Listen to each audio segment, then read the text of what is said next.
साथियों नमस्कार। आज की शुभ यात्रा में आप सभी लोगों का हार्दिक धन्यवाद, शुक्रिया। पांतजल योग सूत्र योग दर्शन सूत्र 18 विभूतिपाद में कहा गया है, संयम द्वारा संस्कारों का साक्षात कर लेने से पूर्व जन्मों का ज्ञान हो जाता है।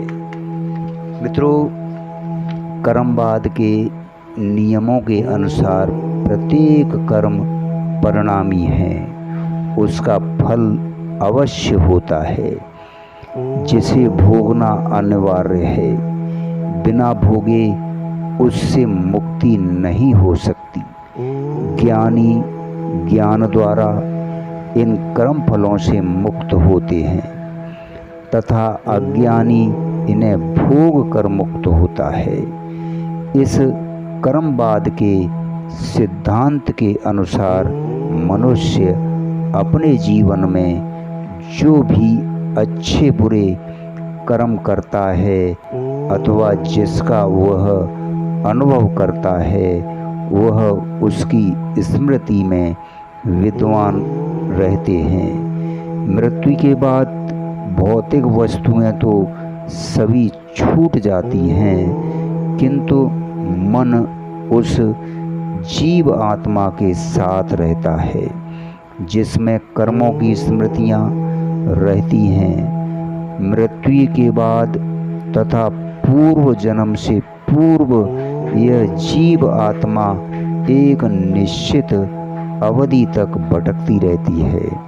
यह समय उसका अंतराल का समय होता है।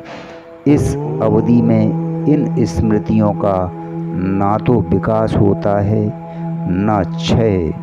ये स्मृतियां ही उस जीव के संस्कार कहलाते हैं, जिनका अच्छा बुरा फल भोगने के लिए उस जीव का पुनर्जन्म होता है।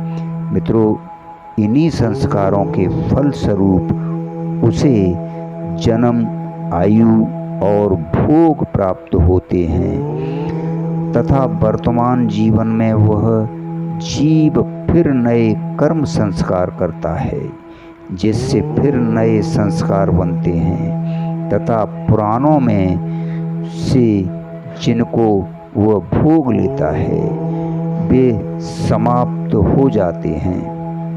इस प्रकार मनुष्य के कई जन्मों के संस्कार अंतःकरण में विद्वान रहते हैं। साथियों, जिनमें से कुछ को ही वह एक जन्म में भोगता है, शेष अगले जन्मों में भोगने के लिए सुरक्षित रहते हैं। इन संस्कारों के भोगने का भी एक क्रम होता है। सृष्टि में सब कुछ क्रमबद्ध है तथा उसके विशिष्ट नियम है, जिससे इस सृष्टि का विकास नियमबद्ध रूप से हुआ है तथा पूर्व नियंत्रण एवं अनुशासन के साथ इसका संचालन हो रहा है।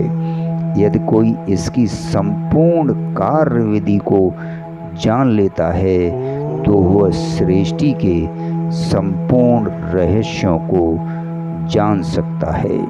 साथियों, मनुष्य का वर्तमान जीवन आवश्यक नहीं कि इससे पूर्व जन्म का ही फल हो। इससे 10 जन्म अथवा 50 जन्म पूर्व का फल भी हो सकता है।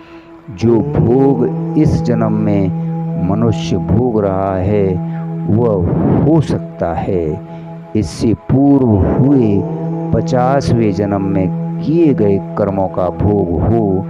इन कर्मों संस्कारों के उदय एवं विलीन होने का भी एक क्रम है।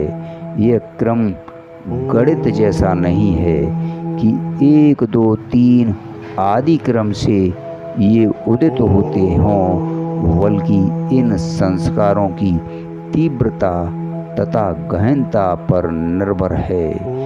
योगी इन संस्कारों में संयम करके उनके क्रम को तथा तीव्रता को जान लेता है तथा यह भी जान लेता है कि ये संस्कार किस किस समय उदय तथा लय होते हैं। यह जन्म कौन से संस्कारों का परिणाम है तथा पिछला जन्म किन संस्कारों के उदय होने से कब एवं कहाँ हुआ। वर्तमान जीवन पूर्व जन्मों के संस्कारों का ही परिणाम है। योगी इन संस्कारों में संयम करके जान लेता है कि ये संस्कार पूर्व के किस जन्म के हैं। इन्हें जानकर वह उसके पूर्व जन्मों को जान लेता है। मनुष्य के वर्तमान जीवन के सभी कर्म, विचार, आचरण, रुचि आदि उसके पूर्व जन्मों के संस्कारों के ही कारण है। वर्तमान जीवन पूर्व जन्मों के फल स्वरूप ही मिलता है, जिसकी झलक उसके समस्त कार्य एवं व्यवहारों में देखी जा सकती है। साथियों, धन्यवाद, शुक्रिया।